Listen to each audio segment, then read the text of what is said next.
په خپل انداز د هر چا نه ریلیونټ کوېسچن کړی او دا چا چې جواب راکړی هغه نمبر. سر اوس دا خلک د ایرریګولیریټیز خبرې ولې کوي. بسم الله الرحمن الرحیم. دا خیبر ترجمان ټلویزیون قدرمنو کتونکو السلام علیکم. سنگر خان ما په ضلع چارصدک کې د ای پی آی ټیکنیشن د الیچویس او د ملیریا د سپروایزرز د پوسټونو لپاره اشتهار شو، په هغې کې بیا ټیسټ شو، د ټیسټ نه بعد د انټرویو فیز شو، د هغې نه بعد بیا سیټس خلکو ته ورکړلی شو. په دغې باندې د څه خلکو له طرف نه بیا څه اعتراضات شروع شو چې یاره په دې کې څه ایرریګولیریټیز شوي دي، په دې کې څه بېقاعدګیانې شوي دي، یعنې په دې کې څه کرپشن شوی دی. دغه سلسله کې مونږ راغلي یو، دا وخت مونږ سره د ضلع چارسدې د ډسټرکټ هیلث افیسر ډاکټر حماد صاحب موجود دی. د دې نه به مونږ تفصیلات اورو چې دا ټیسټ څنګه طریقې سره شوی دی، ټرانسپیرنسي شفافیت په دې کې کم کم ځای کې انشور شوی دی، او بیا دا د کرپشن دا الزامات یا دا خبرې ولې کیږي، څه وجه ده، د دې نه څه کمي شوي دي ځکه خلکو ته موقع میلاو شوې ده که نه خلک هسې د ځانه څه پروپیګنډه کوي او دا چې کوم شفافیت شوی دی د ناکامه کولو کوشش کوي. ډاکټر صاحب تاسو د وخت ډېره زیاته مننه کوم، مصروفه وئ، موږ له خپل وخت راکړو. سره ورخو راته ده ووایي چې د دې سیټس لپاره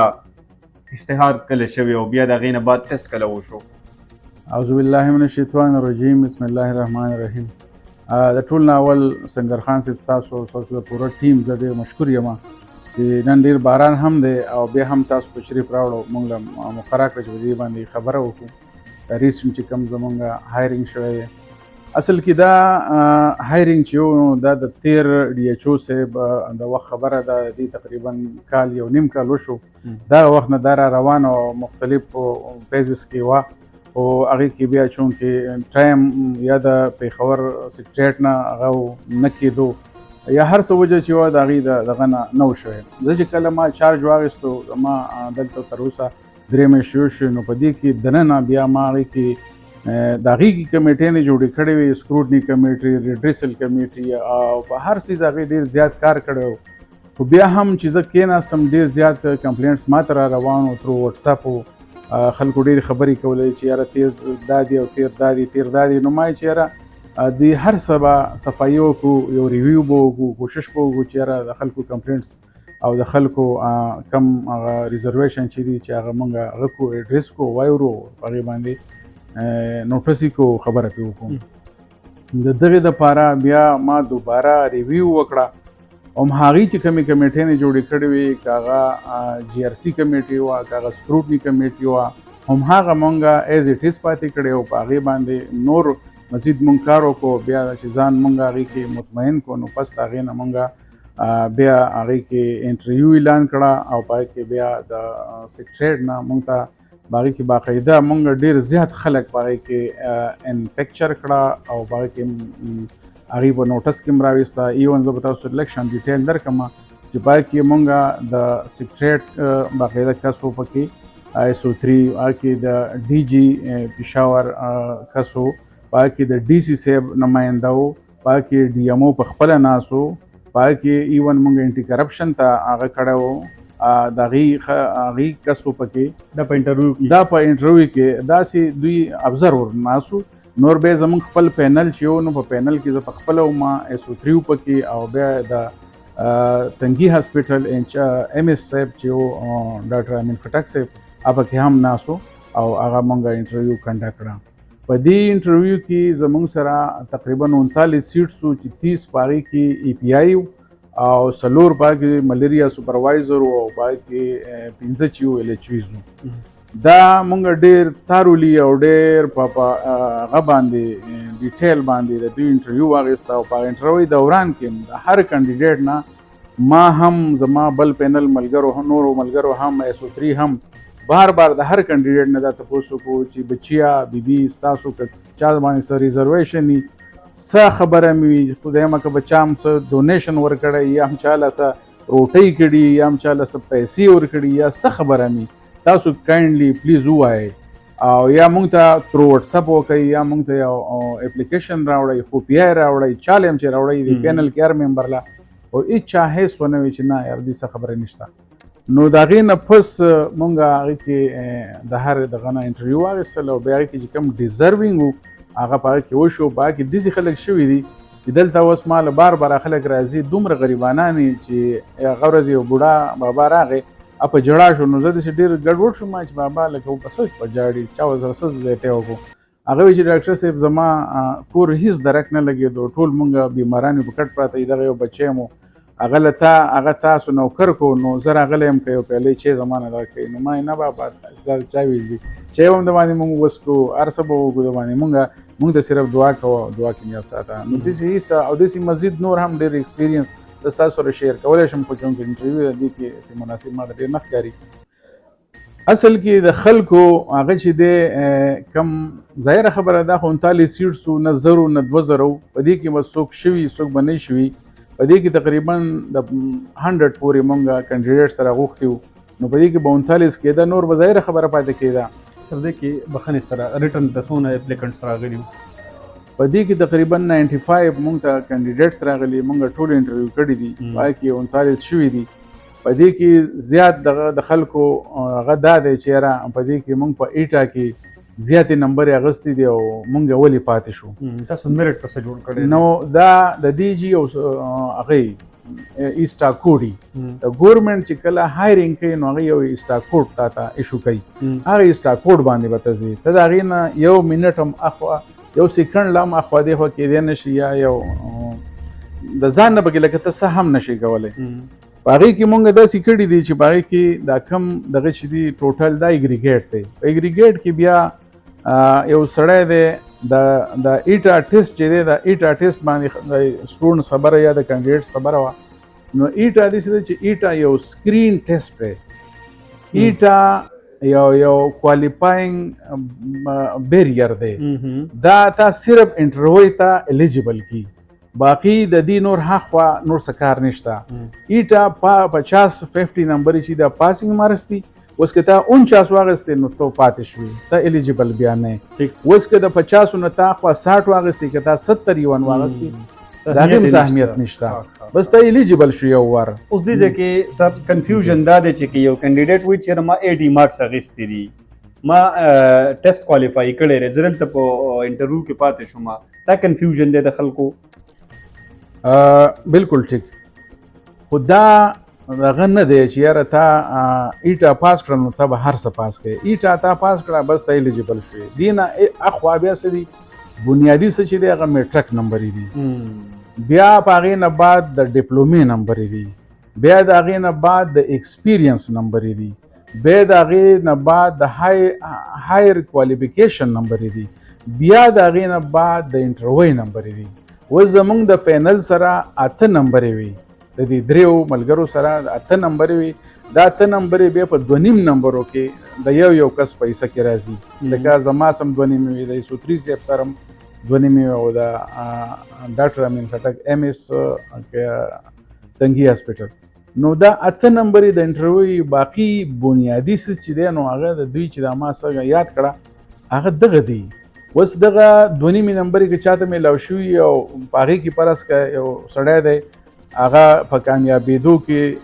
د 3 نمبرو پوش کولو او په انټرویو کې دته د خپل دغه مطابق چې څومره کمپیټنسي او د هغه انټرویو څنګه شوې ده هغه ته هغه میلاو شوي د هغه نصیب د هغه قسمت باقي په دې کې څوک څه کولی نه شي صرف مونږ سره د انټرویو نمبرې پاتې وي دا نور چې د دوی څومره ډاکومنټس دلته سبمیټ کړي دي یا دلته بیا ریډریسل شوی دی لکه چا چې به په څه باندې اعتراض ونه بیا باقاعده راوړي دي جی آر سی کمیټۍ د خپل ریزرویشن چې یاره زما دا دغه دي هغه مونږ کتلي دي او ایډریس کړي دي مطلب تاسو په دې ټینیور کې صرف انټرویو وشوله نور باقي هر څه مخکې شوي زمونږ سره صرف او صرف انټرویو شوی ده مونږ د ګورمنټ نه باقاعده نامینیشن غوښتی دی هغې کې یسوتري راغلی دی او امین خټک صاحب پکې راغلی او زه وم نور زموږ سره هېڅ نه و د دې هر څه مخکې نه شوي و پریپیر و د تېره ډي ایچ او صاحب د وختو چې کمې کمیټیانې جوړې شوي هغه پریپیر و هغې هر څه کړي او هغه ټیک ټاک و هغې نه پس مونږ انټرویو کنډکټ کړی و چې د انټرویو په هغه کې څه لاړه کامیاب شو بس دغه ټیک ده میرټ د میټریک د نمبرونو واخلې تر د انټرویو پورې یا د دې پروسس کې چې څونه سره تل هغې باندې جوړ شوی دی دغه سي دا Test صرف qualifying marks وي. کوالیفاینګ یو بیریر دی د هغې نه پس میټرک دی د هغې نه پس بیسک ډپلوما ده د هغې نه پس ایکسپیرینس دی د هغې نه پس بیا انټرویو مارکس دی او بیا هایر کوالیفیکیشن. اوس سر تاسو ولري 8 مارکس ذکر وکړه که نه فرض کا دا یو کس ته میلو شي نو دا خو اثر غورځوي که نه دا 8 نمبرې خو د نصیب خبرې دي چې یو سړی دومره کمپیټیټیو ما پکې داسې سټوډنټس ولیده یقین وکړه چې مونږ څومره کوېسچنې کړي دي یو کوېسچن پکې ځینو نه دی خطا کړی زه د هغې قسمت باندې لکه یو ناست کوم زه ډېر خوشحاله شوم هغې ته والله چې ما خو داسې ځان ته رانږدې کړم چې تاسو ماشاءالله تاسو ډېر قابلان یې نو اوس یو کس دی چې د هغه په یو کوېسچن جواب خطا نه کړي غلط نه کړي نو دا سوال به سر زه داسې وکړم دا تاسو چې کوم 8 مارکس دي یا دا 2.5 مارکس دي ستاسو سره انډیویجوال کیپیسټي کې دا تاسو په کم پیرامیټر باندې په کم سټینډرډ باندې دا تاسو سټوډنټ ته ورکوئ دا خو ریلیونټ چې څوک ملیریا سپروایزر کمی جنکای چې الچویزو کمی پی آی ټیکنیشن او دا غي ریلیونټ فیلډ کې مونږ کوېسچنې کړي دي او ریلیونسي چې دا غي جواب ورکړي ریلیونټ پاره کې هغه مطلب دا چې تاسو ذاتی مطمئن شوي یې تاسو ذاتی اگر اپریسیشن په دغه کې دی دا مارکس مونږ چې دا غي ریل سره جوړېدا ځکه چې زمو خو زه دا غدیر یم SO3 سیب د پیښور دی دا بل ډاکټر صاحب کټک لوکل دی یا د دې کوم ترسدي دی نو زما خو ذاتی یقین وکړه زه یو کینډیډیټ هم نه پیژنم تر اوسه ما هیچا نوم هم نه راځي بس دلته راغلی دي SO3 صاحب هم ډېر په خپل انداز په خپل لیول ډېر ماشاءالله ډېر کمپیټنټ و ډېر ښکلي کوېسچن کولی امین خټک د هغې نه زیاتې ښایسته کولی او ما په خپل انداز د هر چا نه ریلیونټ کوېسچن کړی او دا چا چې جواب را کړی هغه نمبر یې ټیک ده اوس سر اوس دا خلکه د ایرریګولیریټیز خبرې ولې کوي ایرریګولیریټیز خو دا خو داسې خبره ده چې که داسې څه خبره وی نو د ریلیونټ هغه شته که نه فورم شته اوس د چا په دې باندې دغه نشته نو ریلیونټ هغه شته دې وطن کې عدالتونه شته کورټ شته نورې ادارې هم شته خو مونږ دې خلکو د خپل ځان معلوم دی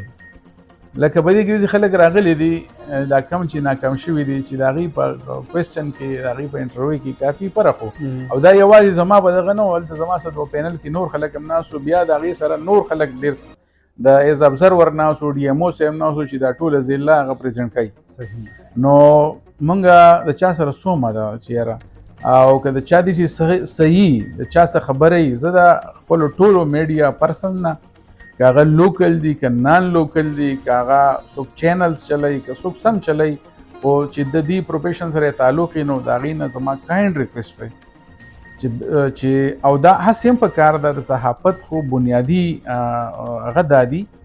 چې تاسو کله هم داسې څه خبره راشي نو زه دا یوازې زه نه یم دا هر څوک وایي او دا په کار هم دی چې وشي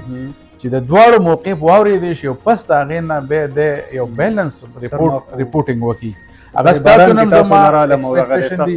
زه یوازې تاسو نه زما په دې میډیا باندې وکتل نو زه هغه وروڼو نه دا زما ریکویسټ دی تاسو سره کنټیکټ پکې کړی چې چا چې سم راځي ما داسې وکته هغه موږ سکرین شاټ کړه مطلب دا چې وداوټ څه هغه سړی نه څه موقف شته نه ما نه چا کنټیکټ کړی دی نه زما آفس ته څوک راغلی دي نو دا زه ډېر په احترام سره د خپل وروڼو ته وایم چې برای مهرباني که داسې څه هم وي زه به بېجا بلکل سپورټ نه غواړم زه تاسو ته هم وایم او ټول میډیا پرسن ته دا زما وروڼه دي زه دې خاورې خدمت له راغلی یم او زه ډېره په نری کوم تر اوسه مې به دې 3 میاشتو ډېر غټ غټ کارونه وکړه نور هم کول غواړم نور پوسټونه به هم راځي او نور به هم راځي نو چې زما باره کې څه هم وي یا زما د پوره ټیم باره کې څه هم وي ما له دې کال کوي ما ته د میسج کوي ما له آفس ته راځي دا پبلک پلیس دی دلته هر سړی راتلی شي خو د ځان نه موقف ورکول دا د صحافت سره هم ځایتی دی دا د خاورې د خلکو سره هم ځایتی دی او دا زموږ سره هم ځایتی دی موږ به ته ګیله خامخا کوو او موږ چونکې د دې میلمانه یو نو د میلمه بیا عزت هم خلک کوي او ریلیونټ چې سم وي هغې ماته د راځي زه به د هغې ریلیونټ جواب ورکړم. صحیح ډاکټر صاحب تاسو سره اتفاق کوم چې خبره په شواهد په بنیاد باندې پکار ده، دواړه سایډ اورېدل پکار دي. یو سایډ خبره چې سړی پریزنټ کوي نو هغه بل ته راښکاري چې د ما سره څه ذاتیات دي یا څه تعصب کوي. ستاسو خبره په خپل ځای باندې بالکل ټیک ده. قدرمنو کتونکو د ډاکټر حماد صاحب په دې خبره باندې موقف تاسو واورېدلو، میرټ څنګه جوړ شوی دی، په هغې کې د انټرویو مارک څنګه الوکیټ شوي دي، هغه ټول تفصیل مونږه ستاسو مخې ته راوړو. فیصله ستاسو خپله. خوشحاله اوسئ. خادم غواړم.